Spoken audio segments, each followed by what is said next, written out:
On Sunday at 12:43 p.m., my mother leaned across the table and said, "You're only here out of pity." By 10:07 that night I had shut down every family account. My name is Charmaine. I'm 35. And this is the story of the night I finally stopped playing their game. I smiled, finished my coffee, and at 10:07 p.m. that same night I logged in, revoked every family credit token I'd ever provisioned, froze administrative access on the investment cluster, and drafted the email that would stop a demolition crew from taking a sledgehammer to the one room in Vermont my grandmother promised would always be mine. That's the end of Act 1. Here's how we got there, and why I finally stopped mistaking access for love. Before we dive in, do me a favor. Tell me where you're watching from in the comments.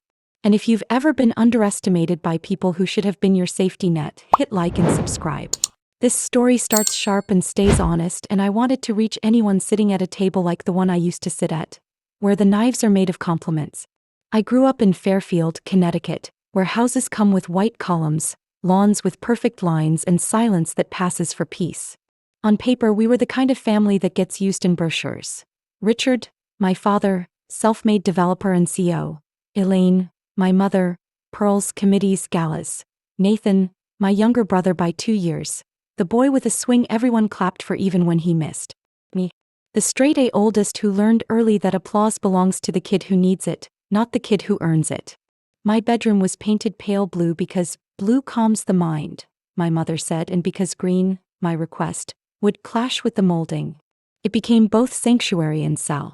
I captained debate, won science fairs, took home a valedictorian sash so bright the stage lights bounced off it. My father scrolled his BlackBerry through my speech. Afterward, my mother smoothed the fabric at my waist and said, "Lovely. The cut is a touch department store, but you stood up straight. We expect excellence from you, Charmaine," my father told me whenever I showed him a perfect transcript. "Nathan needs encouragement. He isn't naturally gifted like you." And just like that, my being exceptional became the reason I didn't need nurture. The family legend was the Lake Place in Vermont. A postcard cabin on Champlain with a dock that made Christmas cards look honest. It had a library my grandmother Elise carved out of a bedroom when I was 10, floor-to-ceiling shelves. A ladder that made me feel like knowledge had a second story.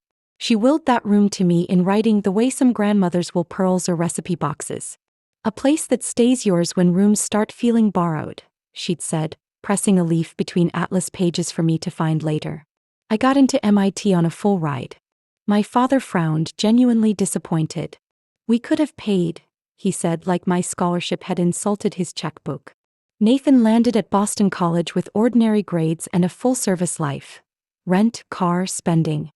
"He's social," my mother cooed. "That's currency."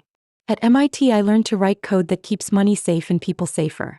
For a capstone, I built a signal on noisy market data that outperformed the professor's baseline. "You've got teeth," he said after class. "Use them to bite the right things." I opened a brokerage account with scholarship stipends and built a small portfolio with the boring devotion of a gardener learning weather. When I graduated, a fintech firm hired me as an engineer and then, eventually, as the person you call when the system must not fail. By 27 I had another job, unpaid and silent. One Thanksgiving, Nathan invested 40 grand in penny stocks and watched them evaporate over a weekend. My father asked me to keep an eye on things. That sentence metastasized into everything. I built their bill payment rails, refactored their portfolio permissions, digitized paper era contracts, created redundancies and documented them nowhere public. Because security works until it doesn't. I became the operating system of a family that liked to pretend it ran on charm. They called it my little computer job at charity dinners. My mother soft patted my hand, told people I'd found a niche for my analytical mind, and turned back to talk about table arrangements. My father texted me only when something broke. A phone frozen, a spreadsheet failing, a password being difficult. Nathan joined the business with a title and an itinerary of long lunches. I kept the lights on and the locks closed. I stayed in orbit because of a myth, that if I kept the machine running, someday I would be invited to sit at the control panel and call that inclusion love. Every time I tried to leave, every holiday where my chair felt rented, every birthday where my accomplishments got repurposed as a family brag strip but never a conversation, they smoothed the fur the wrong way and called the static my sensitivity. Then I found the withdrawals. It was a Wednesday afternoon in Boston, and I was deep in a race condition when a monitoring alert flagged unusual cash behavior. Nathan's trust had been bleeding, $5,000 here, $10,000 there, from ATMs clustered like slots around Mohegan Sunday. 2 secret credit lines hung off a backbone I hadn't approved. 12 weeks, $80,000, a pattern that walked like addiction and talked like a lie. At the same time, an architect invoice pinged my inbox.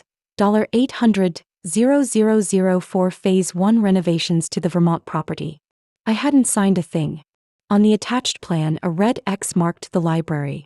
Convert to Media Lounge. The note read in a cheerful font. The date for demo was 2 Tuesdays away. I printed my grandmother's will and ran my finger over the sentence that had always felt like a hand on my shoulder. The library at the Lake Champlain property is bequeathed specifically to my granddaughter, Charmaine Wilson, for her lifetime use, to remain intact as a place of learning and reflection. I took a picture of the sentence and saved it to the Remind Yourself Who You Are album in my phone. On Friday, my mother texted like a memo. Brunch Sunday. Maison Bleu. 11 o'clock, your presence expected. I showed up on time to find my family already seated and positioned like a photograph that rehearsed itself. My father in navy, hair the exact silver of the cuff links he made sure you noticed. My mother crisp and ivory, pearls like punctuation. Nathan in a designer jacket with tremor hands and eyes that couldn't land. Charmaine darling, my mother said, 15 minutes early is on time. I was not early. Mimosas for the table, my father told the waiter, then added without looking at me, she'll have coffee. But migraines. I said, sparkling water with lemon and coffee, because I stopped letting other people order for me at 19 and still, habits crawl slow. The waiter left. The restaurant hum was curated. Glass, soft chatter, silver. Across from us, an actual family negotiated pancakes without weapons. A teenage boy told a story about a teacher and the mother listened with her whole face. It was like watching a video of a language I'd lost. How's the programming job? My father asked, eyes already dropping to his phone. Software engineering, I said.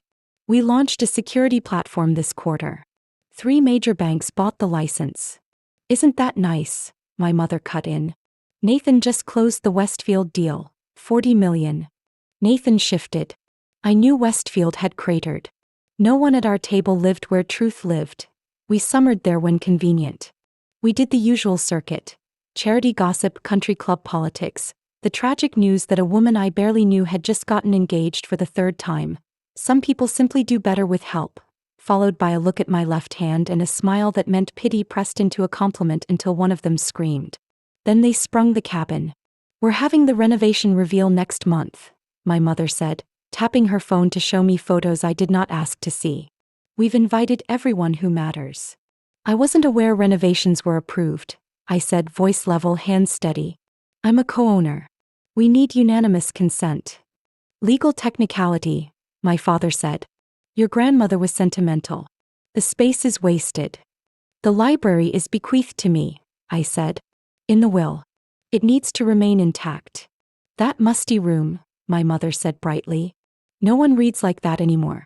It's becoming a media room. Nathan entertains clients. I visit monthly to maintain the property systems, I said. I work from that room. Nathan cleared his throat. About systems. I need higher withdrawal limits for business purposes. His fingers twitched toward his phone like a tether. Temporary. Temporary. Addiction's favorite word. Food arrived. We paused for optics. When the plates cleared, my parents exchanged a glance. Married language, wordless strategy, and my mother put her napkin down the way she does before she slices. We've been discussing your role, she said in a tone I knew from childhood. The one that dresses a command in a cardigan. Nathan's taking a more active interest in the financial aspects of the business. My father finally looked up. Your expertise was useful during transition. It's time for professional management. Through Nathan's guy, my brother added. Harvard something. Translation. A man with a business card and a willingness to say yes. Transferring systems requires documentation and secure process, I said. You can't simply. You always make things complicated, my mother sighed. This is why family gatherings are tense. Your need to control. Control. Another word that gets used when a woman refuses to be a doormat with a degree. And then she leaned in. The pearls flashed like teeth. You know, Charmaine, she said, smiling the smile she uses when she's about to call cruelty truth.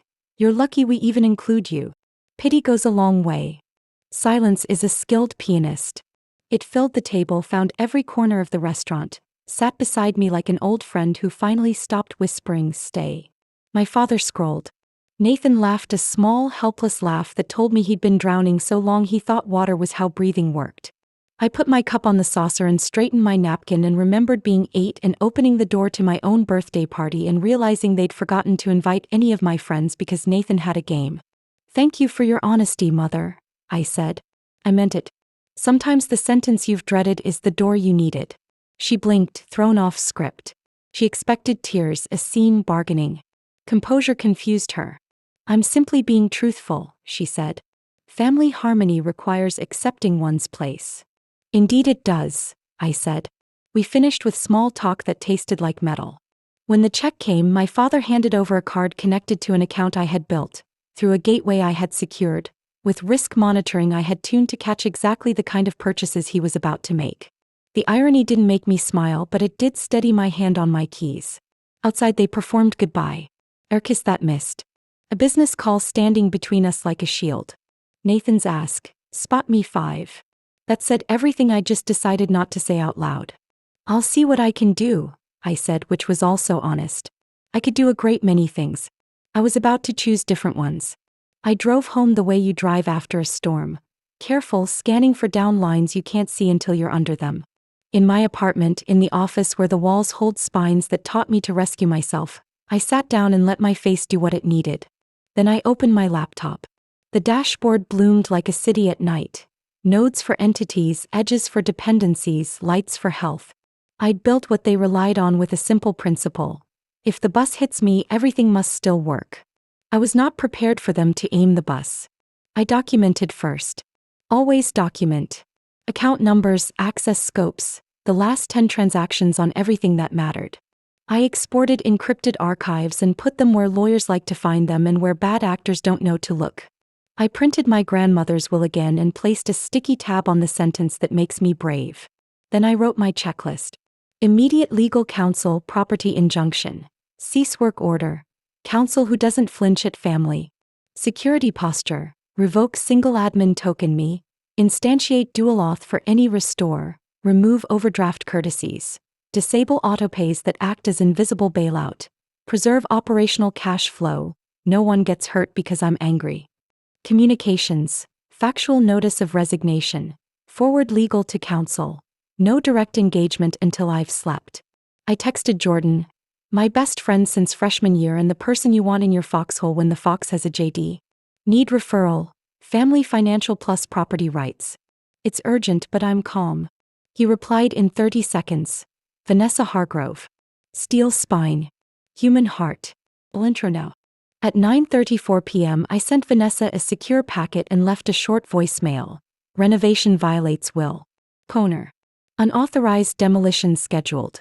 Also disentangling as unpaid admin of family financials. Seeking injunction plus clean resignation plus protective paper trail. Not revenge. Just boundary you can file. At 10:07 p.m. I went to work. I disabled automatic credit payments on 4 primary cards and 3 special-use lines Nathan had tied to the family's umbrella. Not canceled, just training wheels off. Consequences teach faster than lectures. I flipped the investment portal from single-factor to dual authorization with a hardware key. Without me, no one had the second key. Inconvenient, my father would call it. Industry standard, every auditor I know would reply. I removed overdraft protections that had turned emergencies into lifestyle. I changed the admin email on the property management system to a neutral firm my parents had already authorized, and then set that firm to view only until a proper transition could be documented. I triggered a full export of logs for the past year and archived them to cold storage. The truth is boring and hates to argue, which is why I like it. Then I wrote 3 messages. The first went to the family attorney of record. Subject: immediate cease work. Lake Champlain Library will provision attached. As co-owner of the property and beneficiary of the library space per Elise Wilson's will attached page 3, I do not consent to the current renovation plan. Please inform the contractor to halt demolition immediately pending legal review. I have retained separate counsel, CC, Vanessa Hargrove, Hamilton Legal Partners. I have also notified county permitting of a potential violation. The second was to county permitting, attaching the will and the demo plan with the bright red X.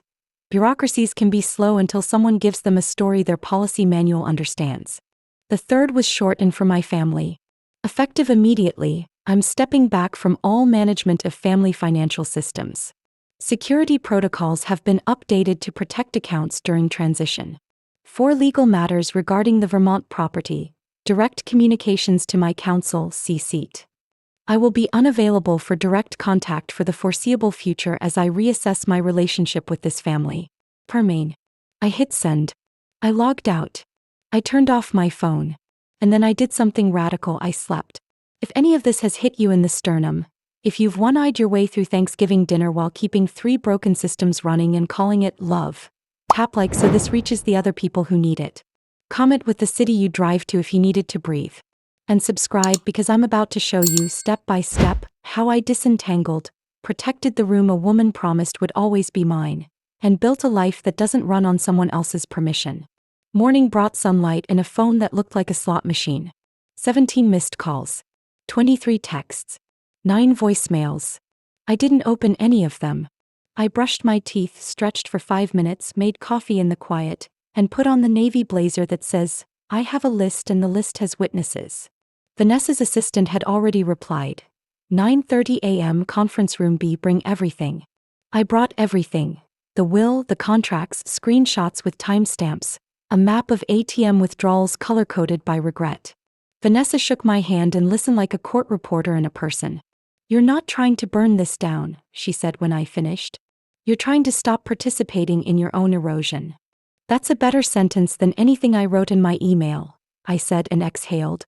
The property injunction is straightforward, she continued, flipping the will. Your grandmother was precise, God bless her. The financial resignation will formalize with a full accounting and a certified notice to every institution. And for your protection, contemporaneous documentation of your discovery regarding your brother's withdrawals and your non-involvement in any subsequent liabilities. We'll expect escalation, we'll route everything through me. I left her office and walked across the street to my bank. I opened a new account at an entirely different institution from any my family uses. I updated beneficiaries and emergency contacts, removed my parents, added Jordan and Sophia, the kind of friend who stocks your fridge when you're too tired to cook. I pulled $4,000 in cash because sometimes safety looks like bills you can hold. At 1 o'clock, I sat with my therapist, Dr. Reed, who had offered an emergency slot. There's relief, I told her, and there's guilt trying to take its coat off. Guilt is an alarm, not a judge, she said. It goes off when you change a pattern. It doesn't get to decide whether you're safe. By 5, we had filings in motion. Injunctions served, resignation notarized, certified letters to every bank and brokerage, evidence in legal hold, a lock change scheduled for my apartment and a security camera delivery window set between 8 and noon UPS. The only force more ruthless than a mother's voicemail. That evening I did something tiny and huge. I deleted the shared family calendar from my phone.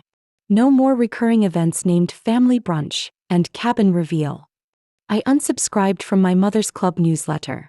I took down the framed photo from Christmas on the dock, the one where we looked like a card, and replaced it with a print I bought on a weekend I never told them about, because telling them makes anything small enough to hold become a debate. The calls escalated exactly the way Vanessa said they would. My father left a voicemail that started at volume 7 and ended at 11. What the hell do you think you're doing? Fix this now. My mother texted a paragraph that used the word family 5 times and the word sorry 0. Nathan called from a number I didn't recognize and went straight to leverage. You shut off the payments, he said. I need 30 grand by tomorrow. These markers aren't jokes. Neither is an injunction, I said. Your debts aren't my responsibility. You're destroying this family. The family was destroying me, I said and hung up. I know this part can feel like fresh water for someone used to brine.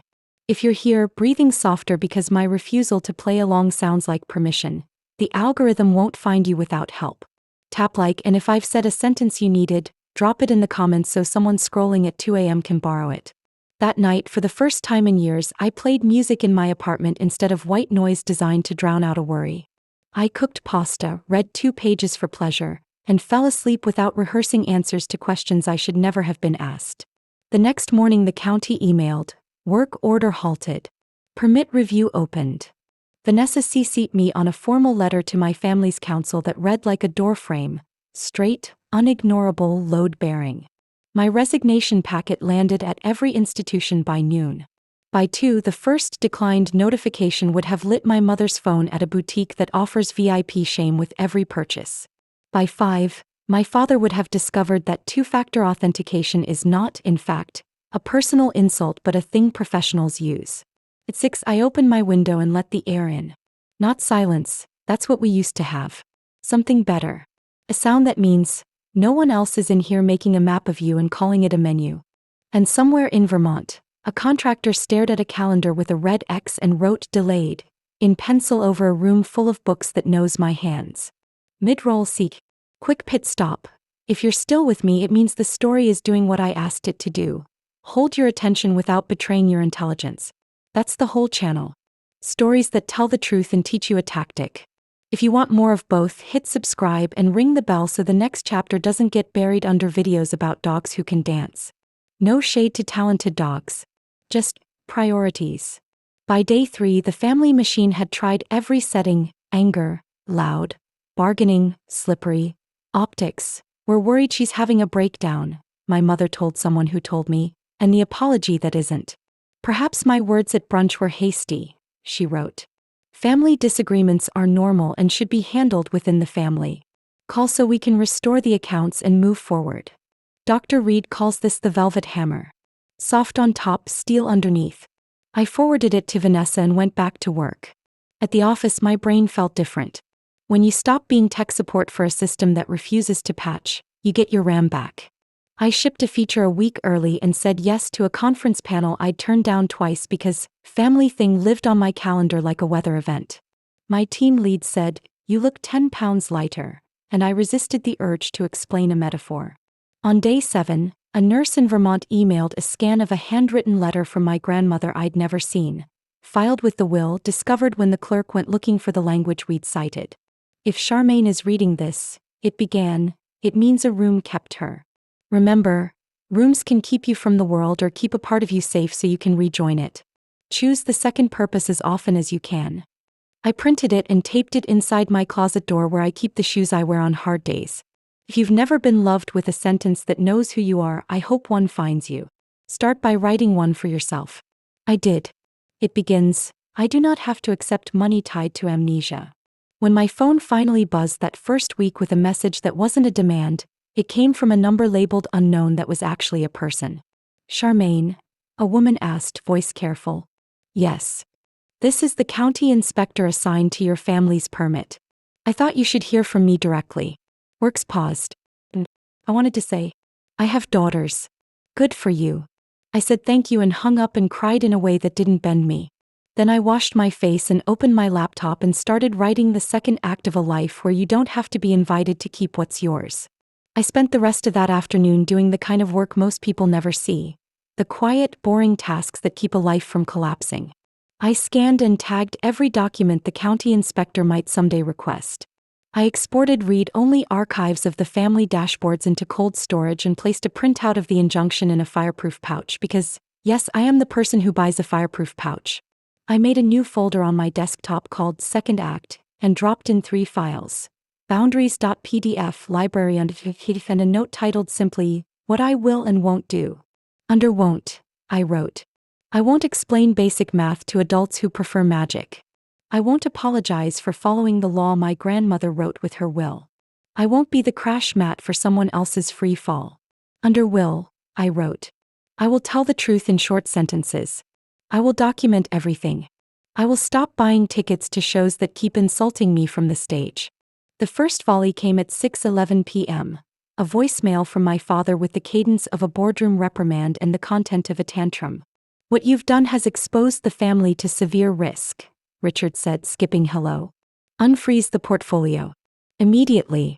We'll discuss your key concerns after the Tuesday design meeting. I replayed the message once, transcribed it into my log, and then did something I'd never done before. Nothing. No reply. No justification. No fix. At 7:03 p.m., a text from my mother. Elaine, accidents happen when people overstep. Call me so we can present a united front. United front. As if we had ever stood on the same side of anything except a holiday photo backdrop. At 7:19 p.m., Nathan, Dad can't get into the investment cluster. My cards aren't auto-paying. I've got markers due. This is not funny, Char. Me contact First National. Compliance will assign new admins. Documentation has been provided to council. I set my phone face down. 10 minutes of sunlight remained on my living room rug, and I decided those minutes belonged to me. I lay in that rectangle like a cat, breathing, letting my nervous system catch up to the fact that no one was actually in my apartment yelling. When the light slid away, I got up and made a big pot of lentils because I had therapy in the morning and I do better when I have leftovers in the fridge. The next day, Vanessa, my new attorney, met me in a conference room with a wall of windows and the kind of pens that glide. She wore slate gray and the expression of someone who has escorted many women out of burning buildings and knows exactly where the exits are.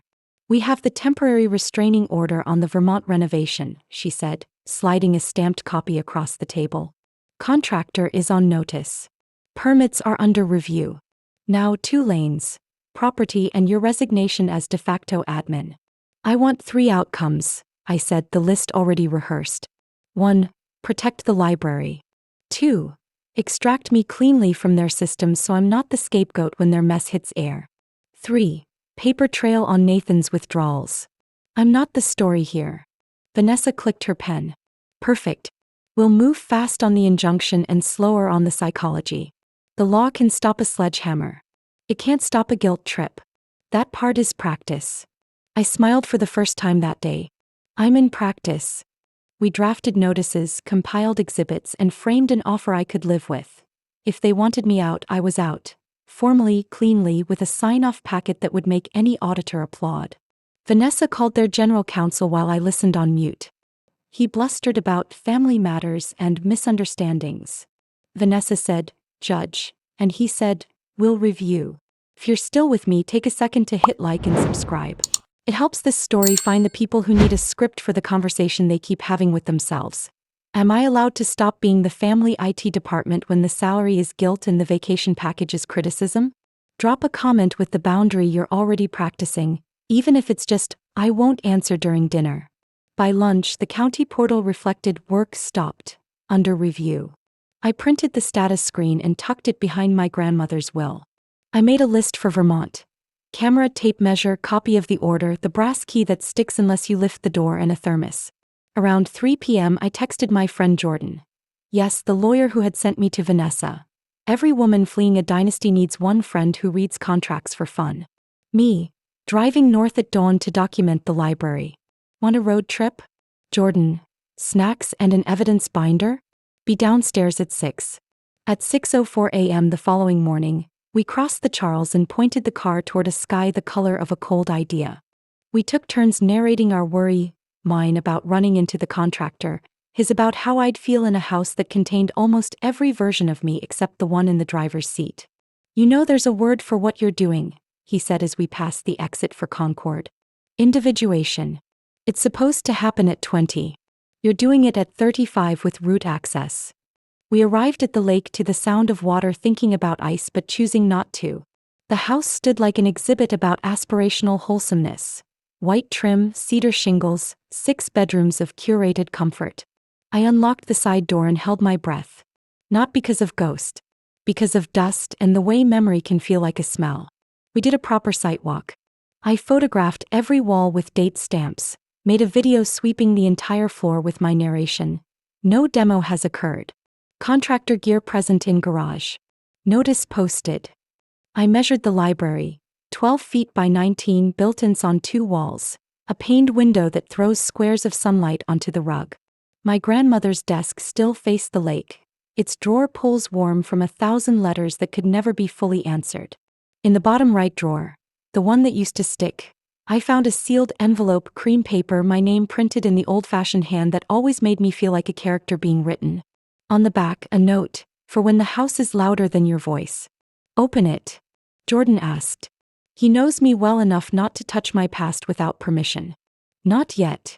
I slid the envelope back into the drawer, then locked the desk. Some letters are not props.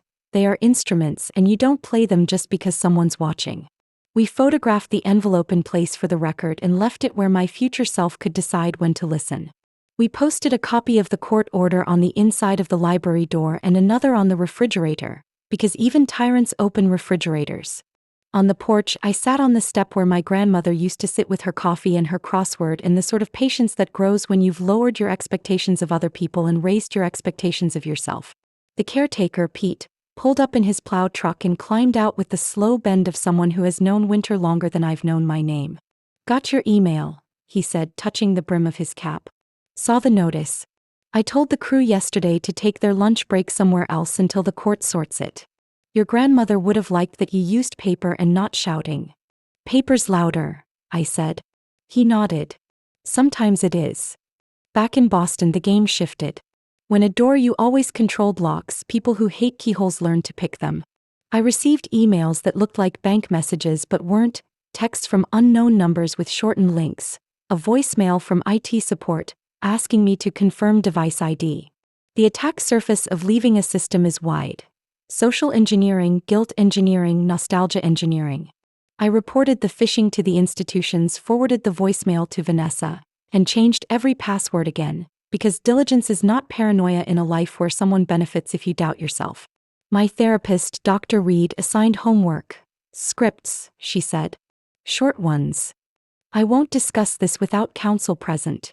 That's your feeling. My boundary remains. No is a complete sentence. As I said, so is the rest of it. I wrote them on index cards that lived in my coat pocket and in my car's visor and on my microwave because you have to reheat your nervous system like leftovers.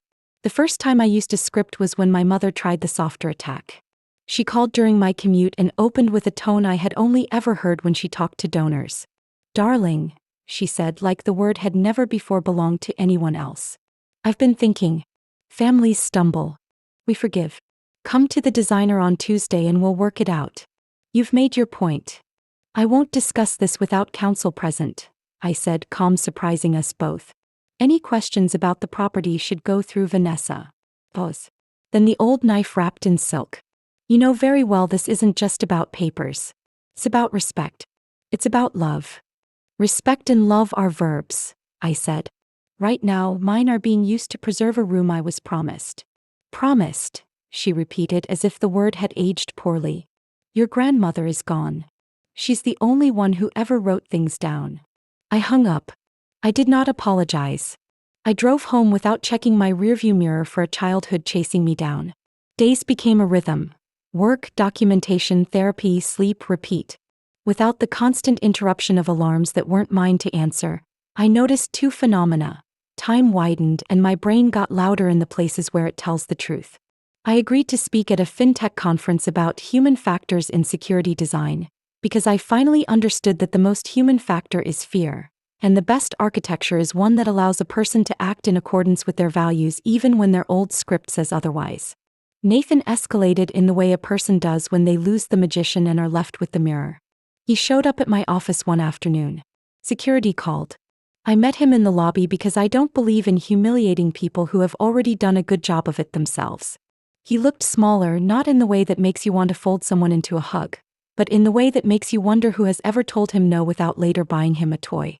Char, he said, hands in his pockets, eyes scanning for exits like a man who always expects to be chased. I'm in trouble. I know, I said. Scripts are not cruelty. They're clarity. And it's not trouble I can fix. He laughed, that thin laugh I remember from Christmas mornings when batteries were missing and adults were hungover. Always so moral.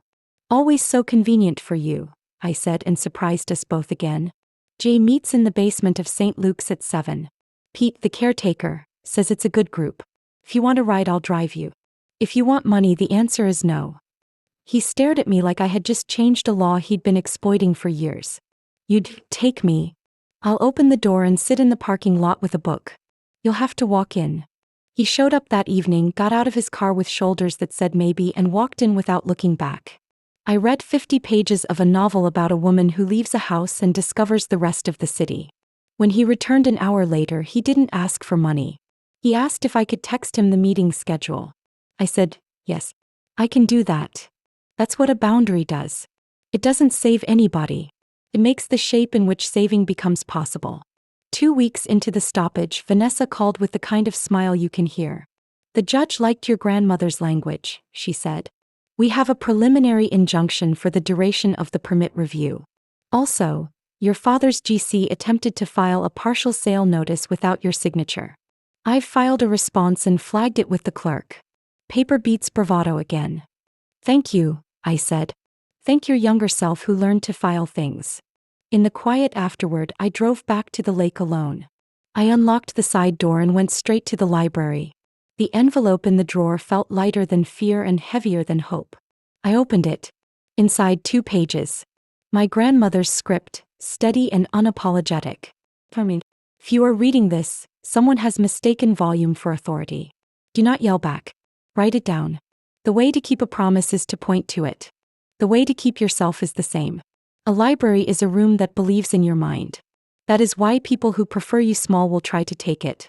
If they succeed, you will keep reading. If they fail, you will keep reading. Either way, you will keep reading. You do not have to choose between being loved and being large. If the people who said they love you require you to be small, choose large. Bring your coffee. Bring your friends. Bring your pen. Love. Elise. I sat on the rug and let my lungs figure it out. Then I photocopied the letter at the general store down the road, the one with the bulletin board covered in yard sales and guitar lessons, and put the original back in the drawer. Evidence goes where it can't be edited by a feeling. The next morning, my mother tried a new angle. PR. She posted a filtered photo of the cabin with a caption about family legacy and honoring the past. I did not comment, but the town's Facebook group did. Permits must be respected, wrote one woman who runs the bakery that sells the maple crullers. Saw the order myself, added the postmaster. Small towns are funny that way. They have very little patience for glossy narratives that ignore the sign on the door. Meanwhile, my father learned what it feels like to stand in line at a bank. He called Vanessa 4 times in one day to say the 2-factor authentication process was ridiculous. She told him that ridiculous is a safer feeling than empty portfolio. In the middle of all this, I did something that felt like cheating on an identity I had worn too long. I had dinner with friends without explaining where my phone was. We ate at a place with mismatched chairs. No one mentioned money except to argue over the check in that happy way where the person who loses is the person who pays. Sophia asked about the library and I said, "It's quiet now." Jordan told a story about his niece learning to read that almost broke me in the good way. We toasted to nothing in particular and everything specifically. Halfway through that night, I realized I hadn't checked my phone in an hour.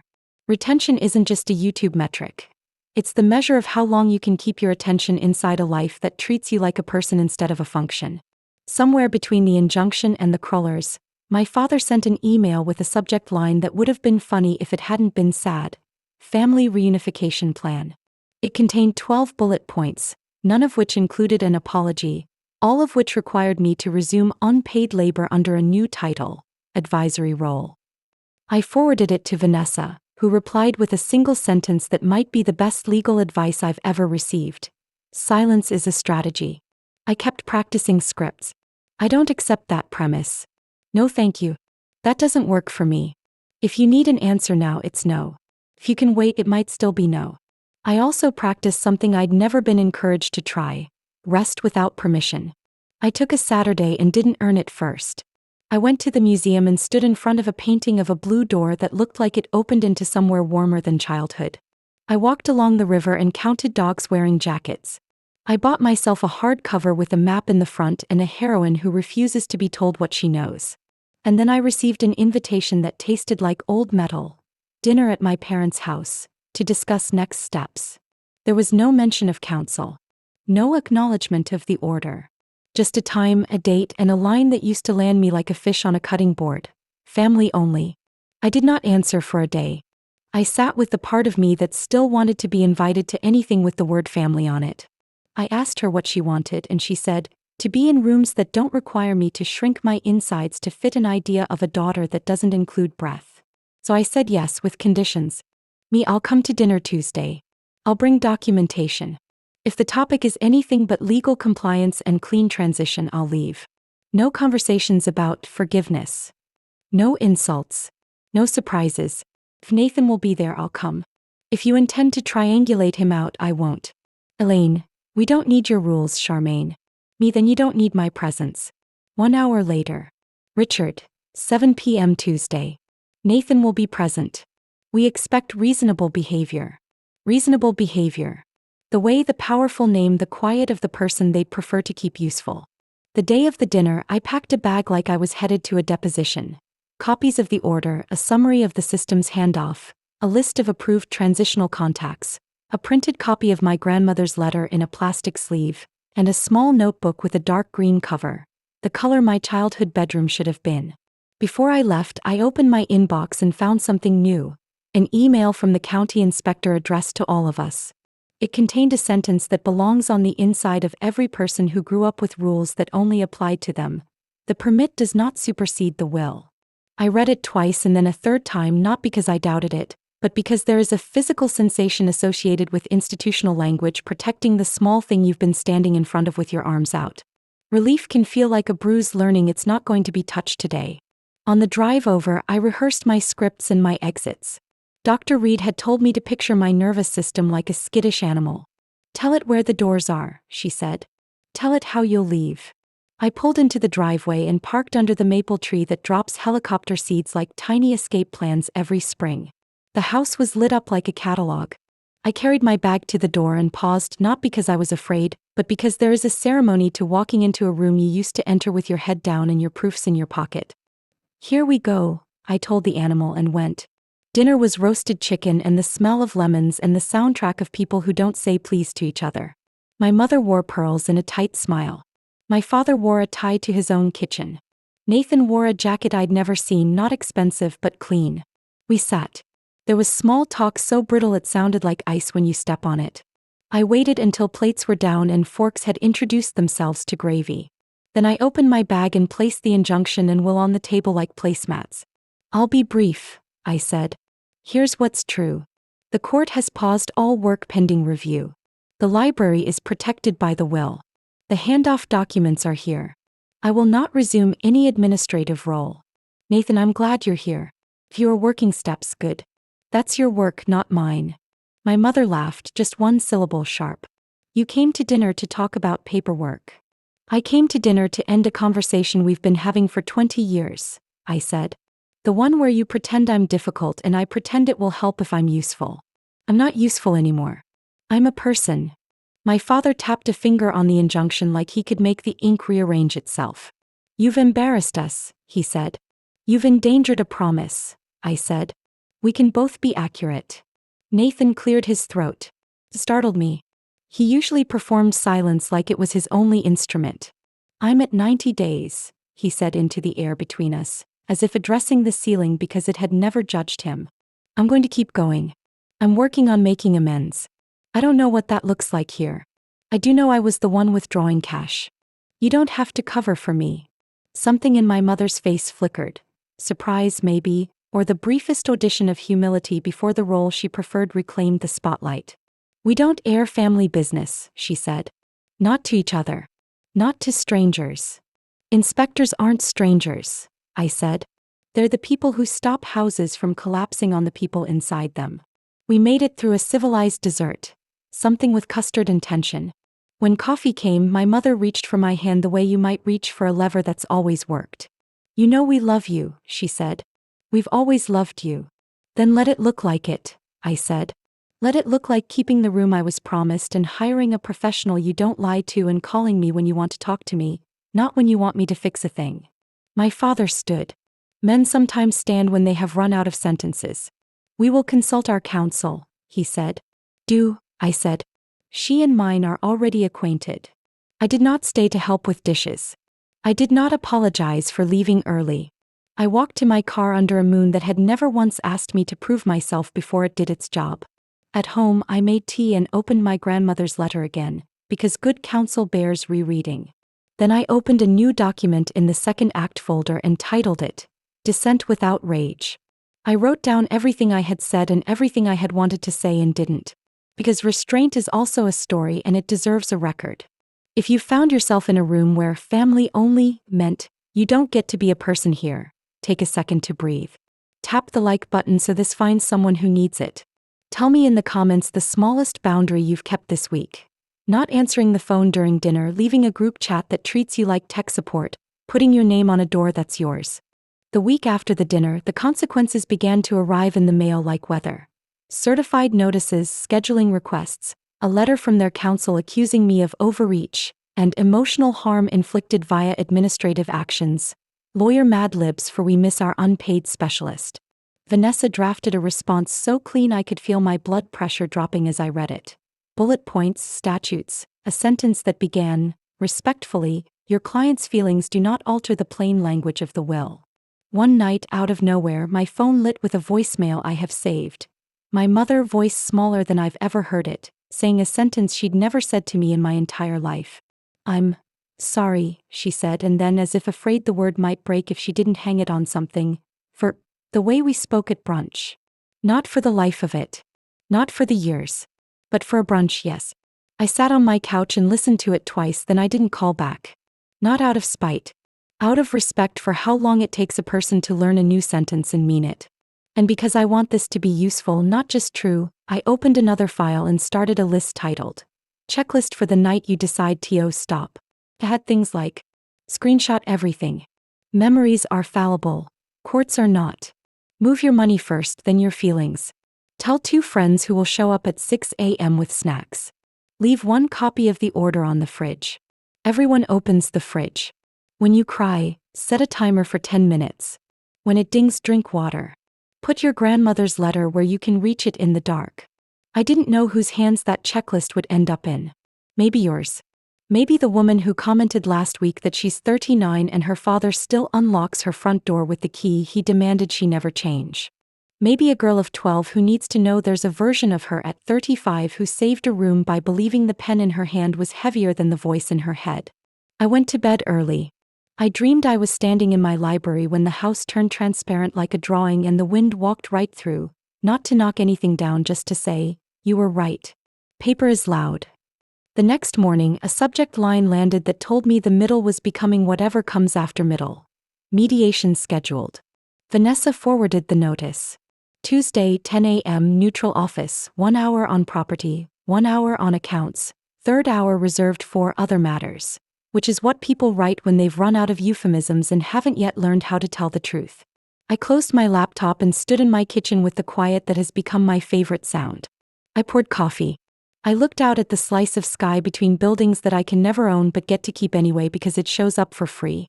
I thought about the girl who used to bring home perfect report cards like bouquets to parents who did not have vases.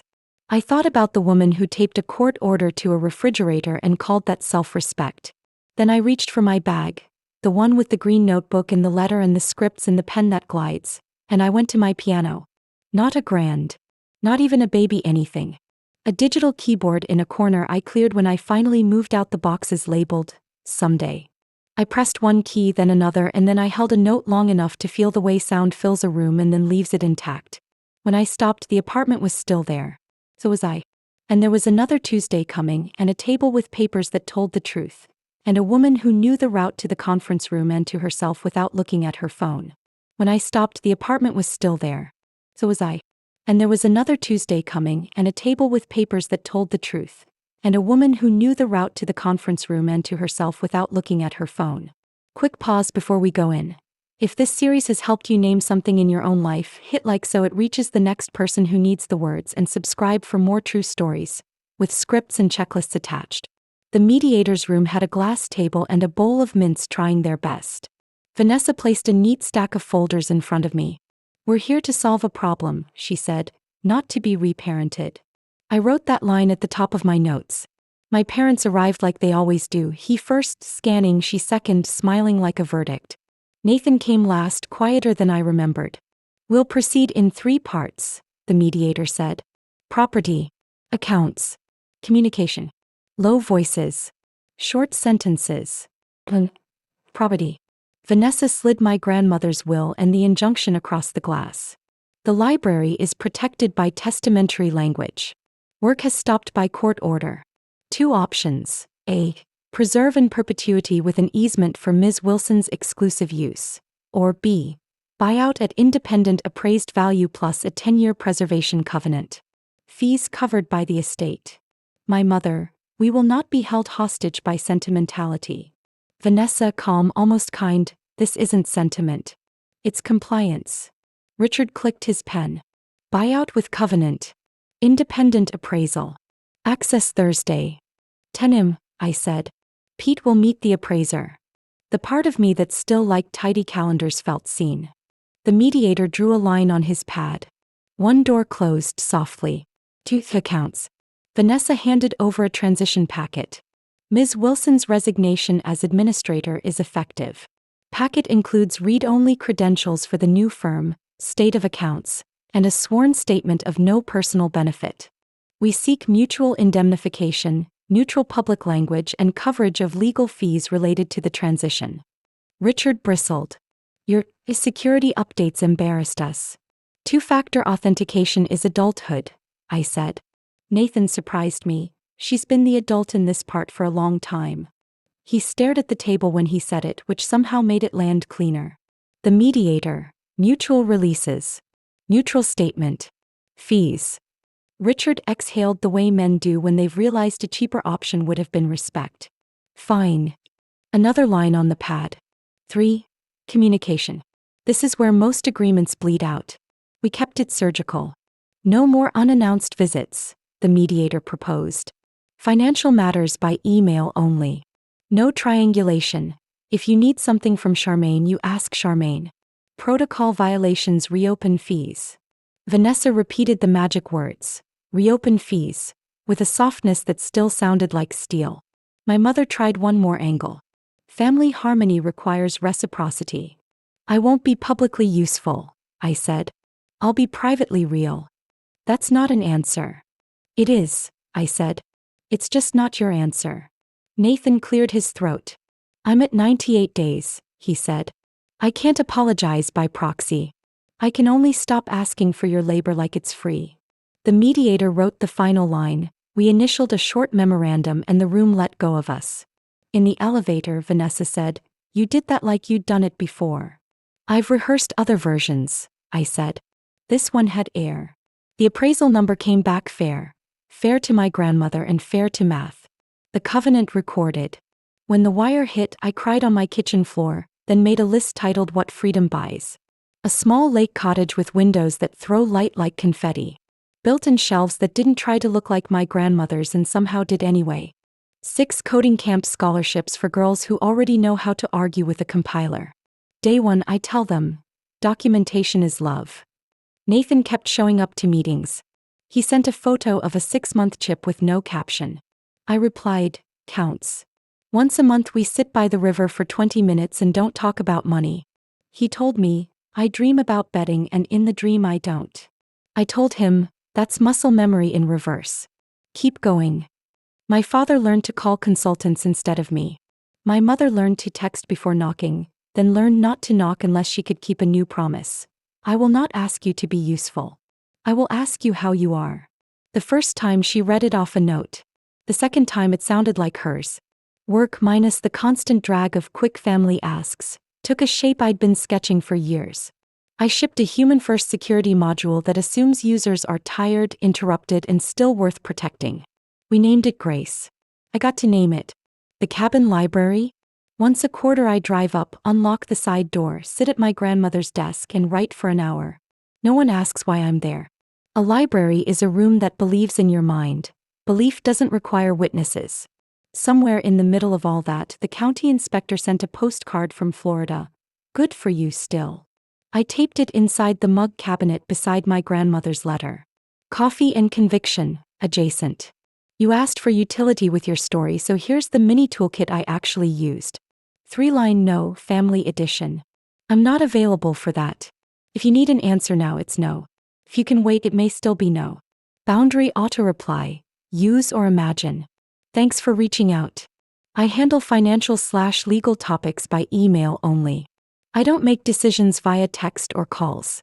Exit sentence for weaponized dinners. I came to eat, not to be evaluated. I'm leaving now. We can try again when everyone's hungry for respect. Paper you should print. 1-page summary of your rights, property, accounts. Mediation agenda with 3 bullets and time boxes. A sentence you want in the agreement that names reality, not just money. A letter to future you, why you're doing this. Read it in the parking lot. Signals you're ready.